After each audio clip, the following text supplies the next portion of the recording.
Hello friends, स्वागत है फिर से एक नई वीडियो में। और आज का जो टॉपिक है हमारा वो है ओवर थिंकिंग। भले ही आप मेडिटेशन करो, भले ही माइंडसेट को रिपेयर करो या फिर मैनिफेस्ट करो, हर चीज में एक चीज दिक्कत देती है, ओवर थिंक। जब आप लाइफ के किसी गोल को अचीव करने स्टार्ट करते हो या फिर कहीं स्ट्रगल कर रहे हो या फिर जहाँ पे आपको कोई एक निश्चित काम करना है, हर जगह ओवर थिंकिंग इंसान को परेशान करती है। ओवर थिंकिंग क्यों करते हैं और ओवर थिंक करते भी है तो हमेशा नेगेटिव थॉट में ही क्यों ओवर थिंकिंग होती है, पॉजिटिव थॉट में ओवर थिंकिंग क्यों नहीं होती? मैक्सिमम लोग 99.99% लोगों का जो ओवर थिंकिंग होता है वो नेगेटिव फॉर्म में ही होता है। पॉजिटिव फॉर्म में ओवर थिंक बंदा कर ही नहीं पा रहा है, भले ही कोई भी हो। तो वो क्यों हो रहा है और क्यों हम जब मैनिफेस्ट करते हैं चीजों को तो हमारा ओवर थिंकिंग ज्यादा वर्क क्यों करता है? माइंड उस स्टेज पे क्यों आ जाता है जहाँ पे हम 50-50 रहते हैं, कभी भी हम उस गोल के लिए रेडी नहीं होते या फिर किसी भी मैनिफेस्ट के लिए रेडी हो रहे हैं तो फिर भी ये ओवर थिंकिंग क्यों वर्क नहीं कर रही है हमारी लाइफ में सही तरीके से? तो इसका सबसे बड़ा जो है प्रॉब्लम, ये आपकी अनसर्टेनिटी है।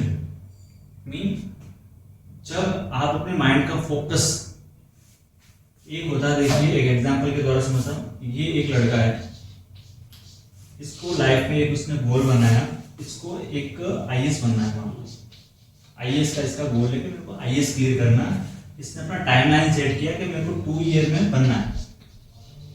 2 ईयर में मेनी सब्जेक्ट्स पढ़ने हैं, एफर्ट डालने हैं, टेस्ट सीरीज देनी है, कंसेप्ट क्लियर करने हैं, सब उसको करना है। उसको पता है, फर्स्ट डे से उसको पता है ये सब तो करना ही पड़ेगा। कुछ कुछ न्यू है जो उसको समझना पड़ेगा, जब वो उतरता है उस जर्नी में तब पता चलता है।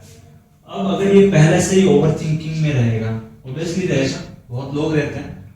ओवर थिंकिंग तब होती है ना, देखो अगर ये तरीके से एक एक स्टेप फॉलो करे, एक एक स्टेप जो भी इसके 7, 8, 10 स्टेप है, पढ़ूंगा, वापस रिवीजन करूंगा, देन पढ़ूंगा, रिवीजन करूंगा, टेस्ट सीरीज दूंगा, खुद को चेकआउट करूंगा और टॉपर्स के नोट्स देखूंगा, टॉपर से गाइड लूंगा, देन अपने आप को रेडी करूंगा, देन एग्जाम दूंगा और ये मेरा रहेगा, इसे मैं क्रैक कर लूंगा।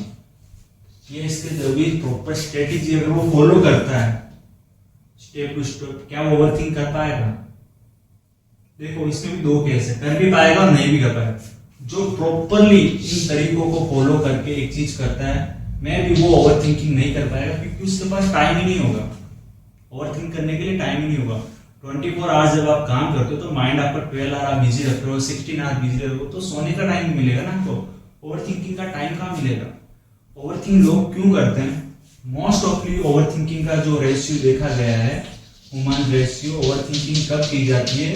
ओवर थिंक तब की जाती है जैसे आप कोई काम कर रहे हो, मान लो आप वर्क कर रहे हो, इसमें अगर आपने अपने काम को 50-50 पे हुआ, 50-50 देन कि भाई साहब आप श्योर ही नहीं हो, आप जितना हार्डवर्क करना है अपनी स्टडी में वो कर ही नहीं रहे हो। आपको अगर 16 घंटे पढ़ना है जिसमें आपकी प्रोबेबिलिटी निकलनी चाहिए, आपकी 90% निकलनी चाहिए, जहाँ पे आपकी प्रोबेबिलिटी निकल गई 16 घंटे में 4 घंटे ही पढ़ पा रहे हो, 8 घंटे आप सिर्फ सोच पा रहे हो।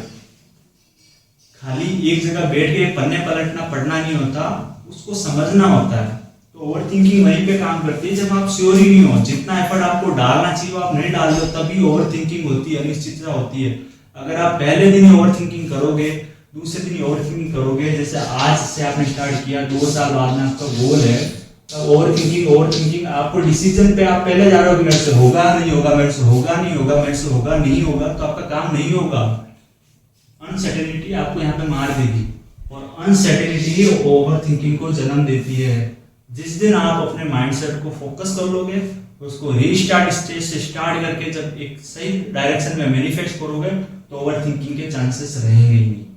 अब आपको माइंड को रीस्टार्ट कैसे करना है, वो कि मैंने आपको लास्ट वीडियो में बताया था कि आपको कैसे मैनिफेस्ट करना है। वो मैनिफेस्ट पे भी अप्लाई कर सकते हो, लाइफ में किसी एक नए गोल को बनाने में भी अप्लाई कर सकते हो। माइंड को रीस्टार्ट कैसे करना है, वो एक स्टेज पे आना बहुत जरूरी है।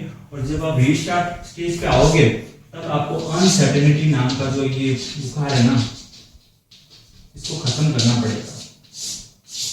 अनसर्टेनिटी का एक ही ध्येय है भाई साहब, कर्म करो, सिर्फ कर्म, गो टू कर्मा, कर्मा करो, बस आप कुछ मत करो, कर्मा करो, यू डू ओनली कर्म, कर्म करो, कर्म लाइक सिर्फ काम करो।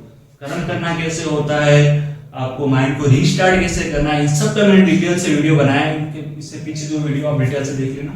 तो ओवर थिंकिंग आपका नहीं होगा, बस इस कंसेप्ट से काम करना। अनसर्टेनिटी किसी भी चीज की नहीं रखनी, किसी भी काम में घुसे हो तो फुल एफर्ट के साथ काम करना, जितने भी रिसोर्सेस है ट्राई कर लेना, जितने भी स्ट्रेटेजी उस काम के लिए ट्राई कर लेना, लेकिन मन में एक डाउट मत रखना कि भाई मैंने ये नहीं ट्राई किया था, बिकॉज अगर वो 1% भी डाउट है हाँ भाई मैंने ये नहीं किया था, तो ये स्टार्ट हो जाएगा, और ये अगर स्टार्ट हो गया तो आप रिजल्ट से पहले ही रिजल्ट को फोल्ड डिवाइड जो भी करना है कर दोगे माइंडसेट में, और ये रिजल्ट आपने अगर ओवरथिंकिंग से पहले ही निकाल लिया एक नेगेटिव फॉर्म में, तो आप बस खुद से फाइट करोगे, खुद के ही कंक्लूजन में घूम घूम के खत्म कर दोगे, लेकिन चीजें नहीं प्राप्त कर पाओगे जो कि आप चाहते हो।